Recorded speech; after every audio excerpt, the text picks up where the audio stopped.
ইউসির অনুমোদিত সারা Bangla mid day meal কর্মী ইউনিয়নের পক্ষ থেকে একাধিক দাবিতে বেলদা শহরে প্রতিবাদ মিছিল বিক্ষোভ দেখানো হয়।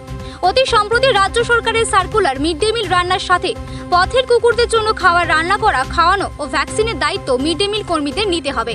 এই সার্কুলারের প্রতিলিপি পুড়িয়ে বেলদা ট্রাফিক স্ট্যান্ডে বিক্ষোভ দেখানো হয়। এই দিন বেলদা কেশরী মোড় থেকে মিছিল শুরু হয় এবং সারা বাজার পরিক্রমা করে ট্রাফিক স্ট্যান্ডে মিছিল শেষ হয়।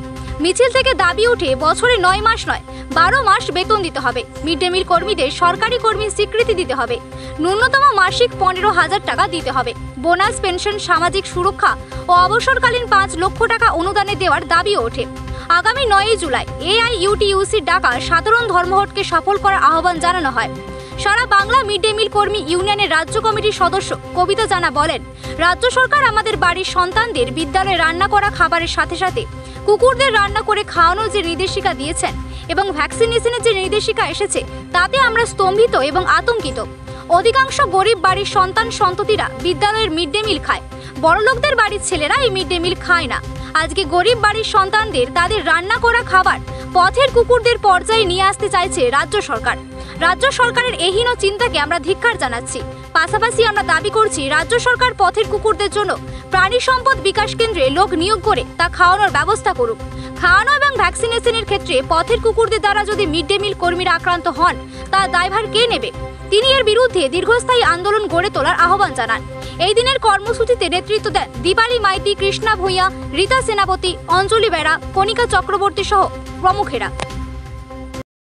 পথ কুকুরের জন্য মিড ডে মিল কর্মীরা রান্না করবে এবং পথ কুকুরকে খাবার দেবে, তাদের ভ্যাকসিন দেবে। হঠাৎ এই আক্রমণ আমাদের উপরে কেন তা জানি না, কিন্তু এর বিরুদ্ধে আমাদের মিড ডে মিল কর্মীরা দীর্ঘ লড়াই আন্দোলন চালিয়ে যাবে।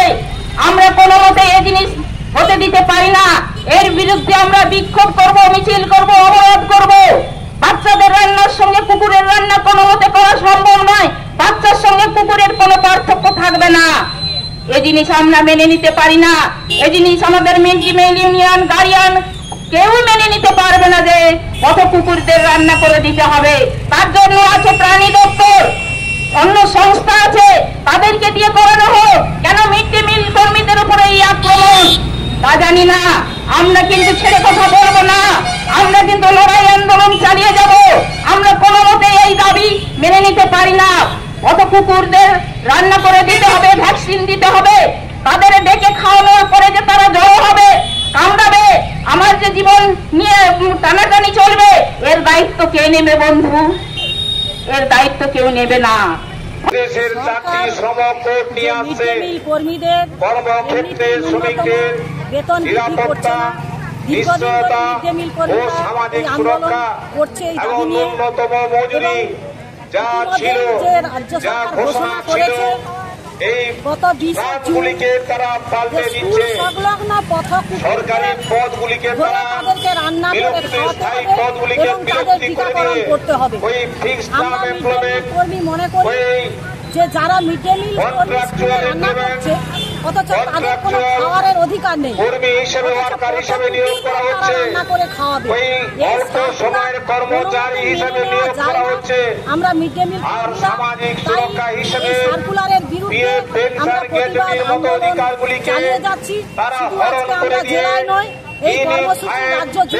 হিসাবে তারা একটা নতুন পরিকল্পনা নিয়ে আসছে, যা দীর্ঘদিন শ্রমিক কর্মচারীরা লড়াই করে আন্দোলন করে যে অধিকার তারা অর্জন করেছিল, সেই অধিকারগুলি আজকে আপনারা কি চাইছেন? কি তাহলে আমরা চাইছি কেড়ে নিচ্ছে। তারই প্রতিবাদে আগামী 9 জুলাই 10টি শ্রমিক সংগঠন সহ আমাদের শ্রমিক সংগঠন অল ইন্ডিয়া ইউনাইটেড সহ ধর্মঘটের